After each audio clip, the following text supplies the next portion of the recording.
everybody? This is kind of a little bit of an impromptu video. I've been flying the JESC 48khz ESC firmware lately, and I like it.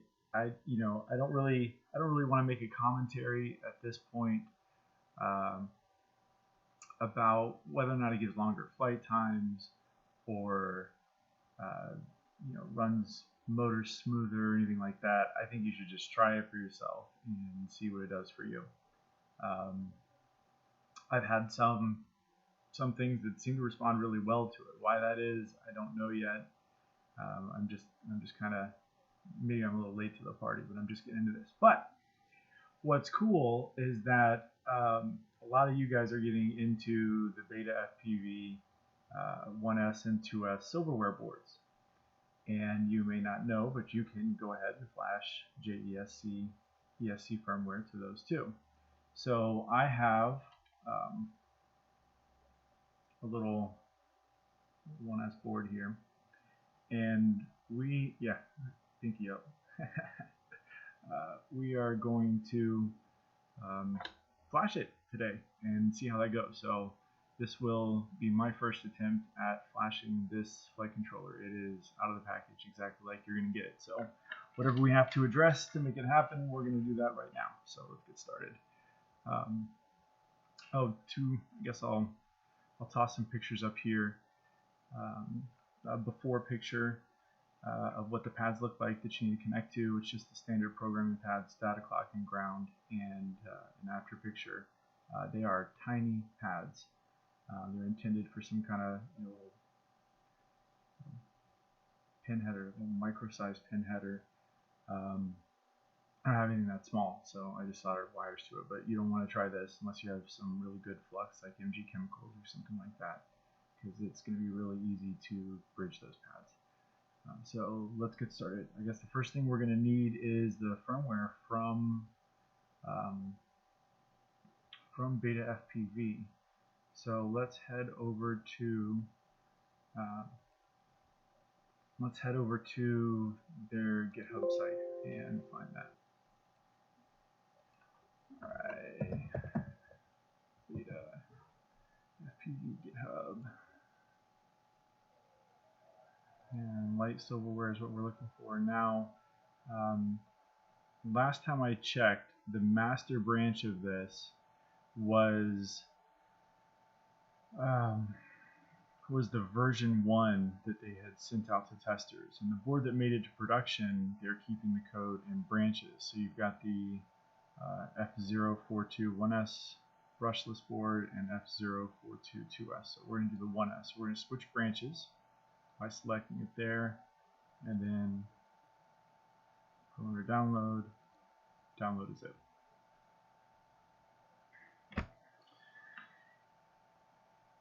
And once we get into this, it's going to be mostly similar to any other silverware Kyle project you've worked in before.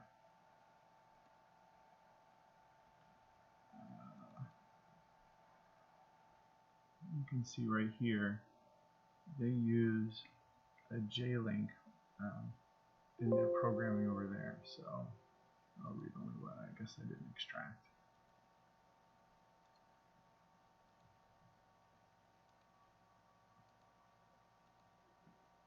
Make sure you extract the file first.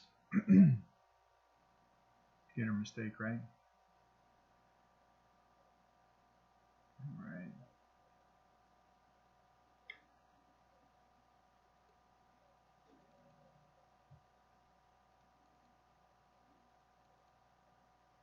The reason we're going into Kyle UVision to reflash this before updating the ESC is we need to turn on the BL Heli 4-way interface. So that's going to be in the hardware.h file. Open that up, and oh, look at that. They have it on by default. So I guess we don't even need to flash it. Let's see if we can just connect. So I have let's see, a little serial adapter here. You guys can see that. It's just a standard USB UART bridge serial adapter, cheap thing, $1 or $2 on eBay. And I'm going to plug that into data clock and ground. I'm going to connect that to ground, RX, and TX.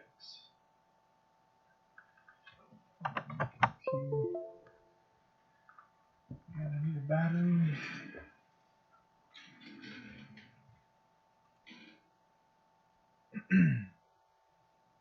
So what we're going to want is BioHeli Suite.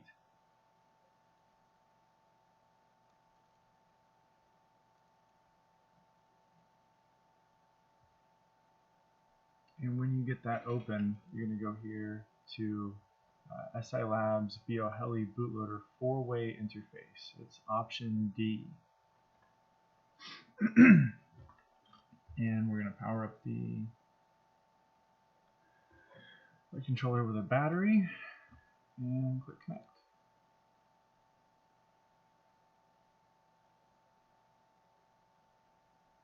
And we got nothing. Failed.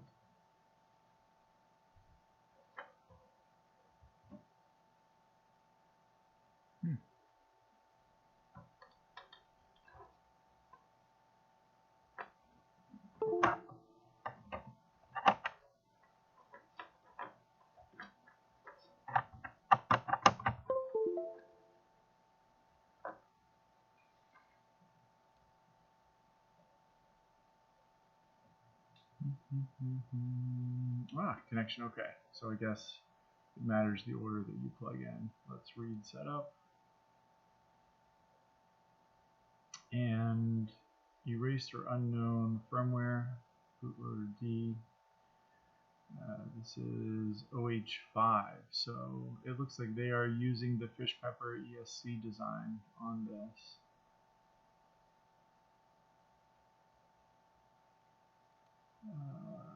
Let's read again, disconnect. We really want all 4 ESCs to come up.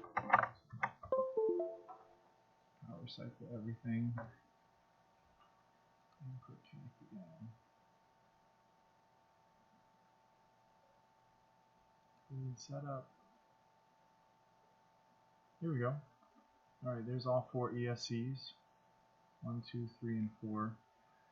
And the next thing we're going to need is a copy of JESC ESC firmware. Alright, so to get that, let's say JESC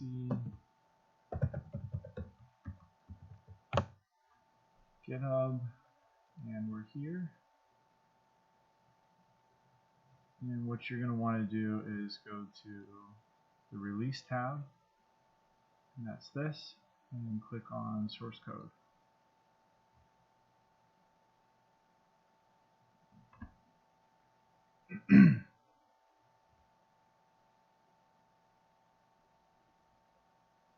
And we're going to extract that to desktop.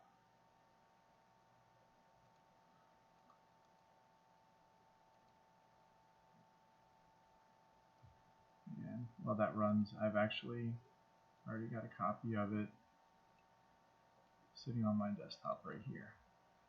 So the hex files are in this folder, already compiled up and ready to go.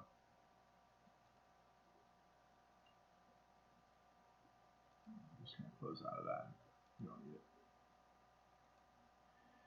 So let's go to Flash BioHeli.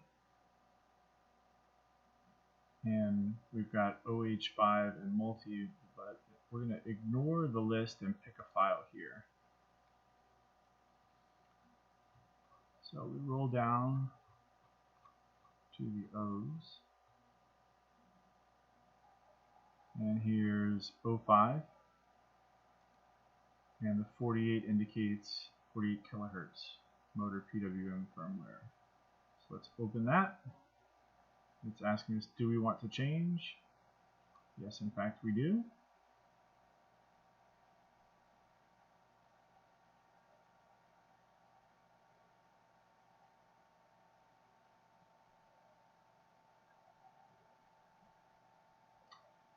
And there's ESC1 finishing up.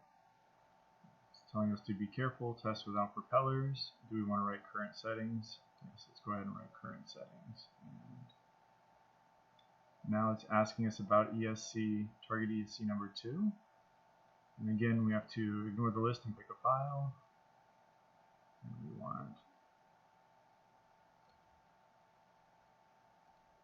0548. Yes.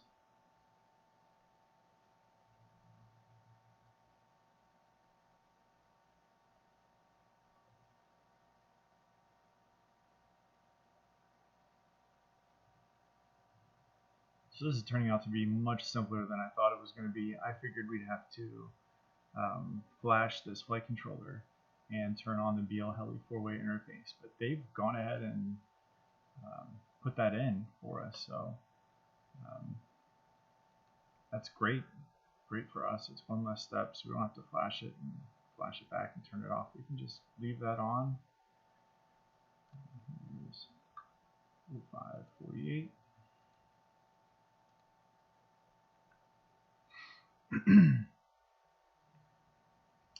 And thanks to BL Heli Suite allowing us to flash a hex that's not an official BL Heli hex, we're able to go ahead and put the JESC 48khz firmware on this Beta FPV Silverware board and sort of check that out, see how it's going to affect things, see how it's going to fly. Last one to go. Ignore the list, pick my own file.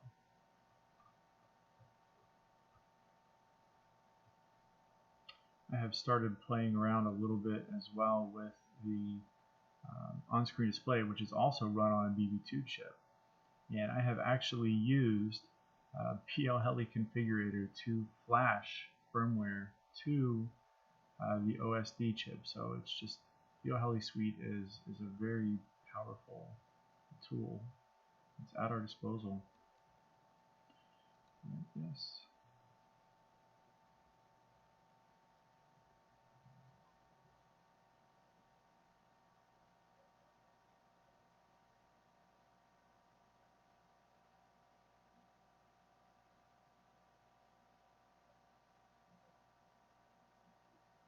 Okay, so all 4 ESCs are flashed at this point. I'm going to go ahead and make some changes. We've got our setup here.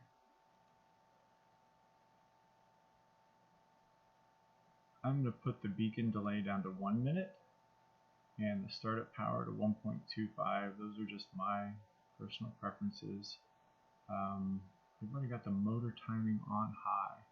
That seems to be something that I see with the Fish Pepper ESC design. I was kind of curious what I was going to find when I came in here, because I noticed it looked like that's the layout, the hardware layout that they were using.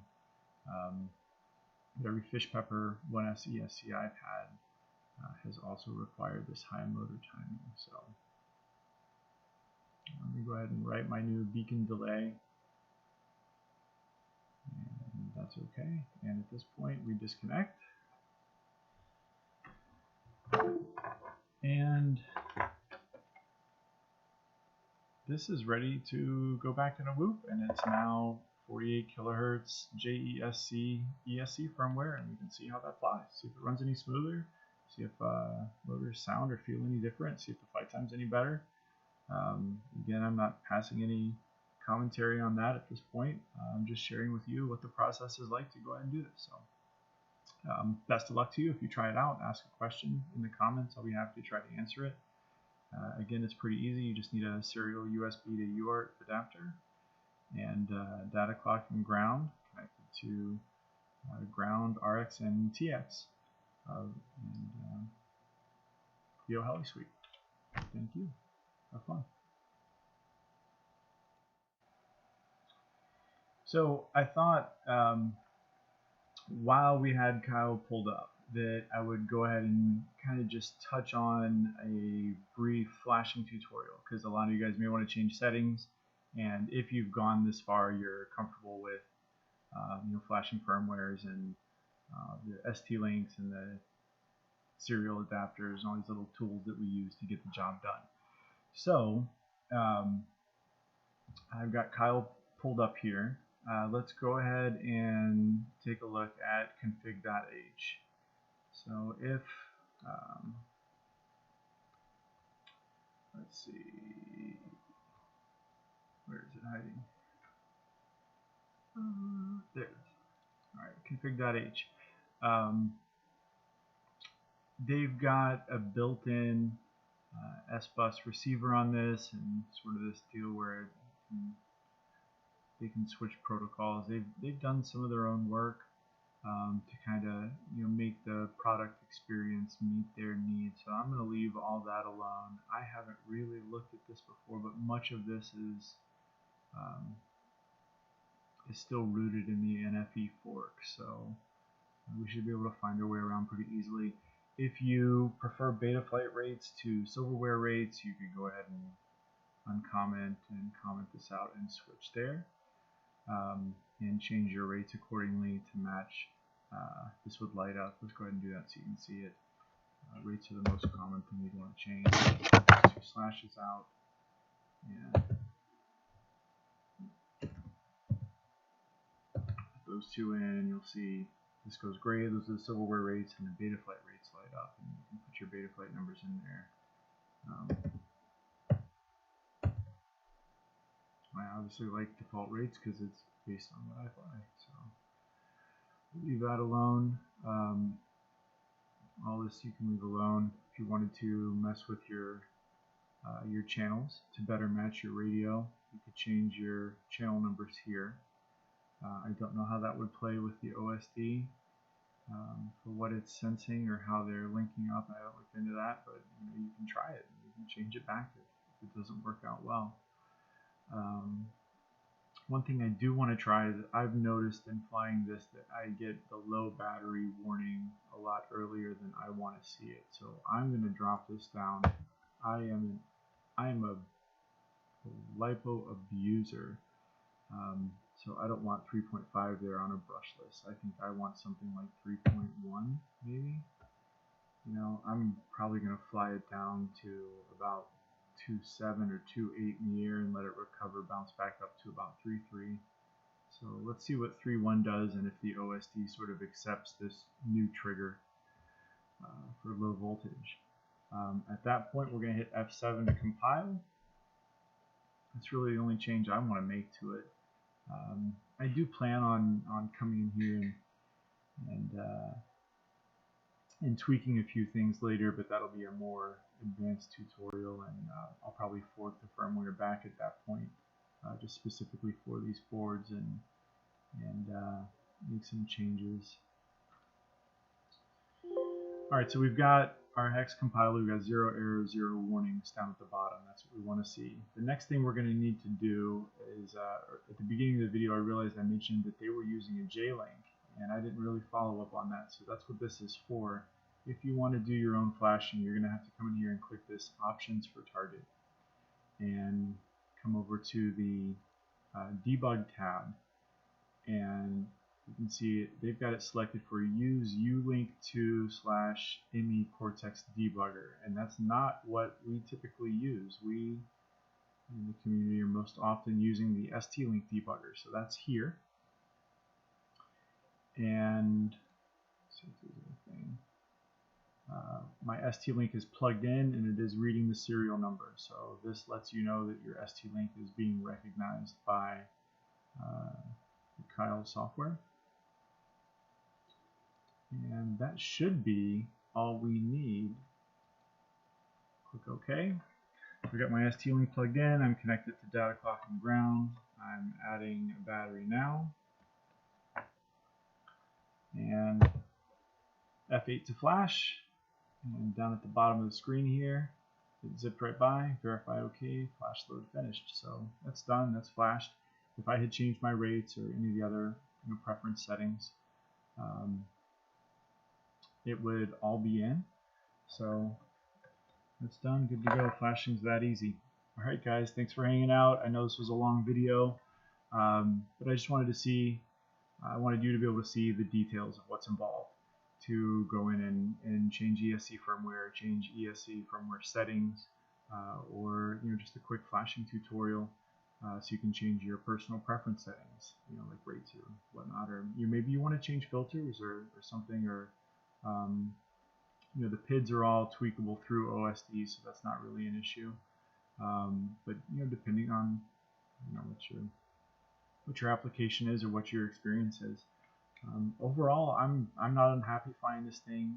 It doesn't have 100% stable loop time, but I think we can work with Beta FPV over time. They've open sourced all this firmware as well, so they're participating with us on the level that we want to participate, and over time, we can improve this if we want to, or fly it as is. Honestly, I'm having a great time flying it. So whatever minor flaws it may have, or commentaries you've heard on it, I'm enjoying flying it just out of the box right as is. So I hope you guys have found this helpful, and you find the courage to try to change some of these things and experiment a little bit. You can't break things by flashing. You can always put it in DFU and erase it and start over again. So really no harm in giving it a shot. So have fun. See you in the next video.